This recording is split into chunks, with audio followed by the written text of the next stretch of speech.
Die EFF dreig om die Universiteit van Pretoria onregeerbaar te maak as daar nie aan sy eis gehoor gegee word om Afrikaans as onderrigtaal af te skaf nie. There's Afrikaans classes separately and then there's English classes separately. Whereas these people at the later stage are going to be expected to work together while they never learned to work together from the university. It's going to be difficult. That's why you still see a lot of division happening, you still see a lot of injustices and all those things. But in summary, we are saying that everything that is of apartheid legacy, everything that reminds us of apartheid and it doesn't include everyone, must be done away with. Die Universiteit van Pretoria sê hy hersien tans sy taalbeleid, maar niemand word gedwing om in Afrikaans te studeer nie. Die enigste vak by UP wat slegs in Afrikaans gedoseer word, is Afrikaans. Vir al die ander vakke is daar die opsie om dit in Afrikaans en in Engels te kan neem.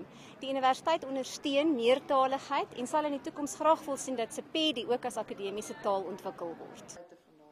Die burgerregte groep AfriForum sê politieke intimidasie mag nie geduld word nie. Ons wil nie sien dat politieke intimidasie 'n universiteitsbestuur forceer om enige besluite te neem wat teen mense se taalregte gaan indruis nie. En as dit wel sou gebeur, sal ons baie graag die studente bystaan wat geraak word hierdeur en sal ons definitief ook regstappe neem om hulle taalregte te beskerm. Die universiteit sê studente word deurlopend op hoogte gehou van verwikkelinge met die hersiening van die taalbeleid. Gerard Pretorius, E-nuus, Pretoria.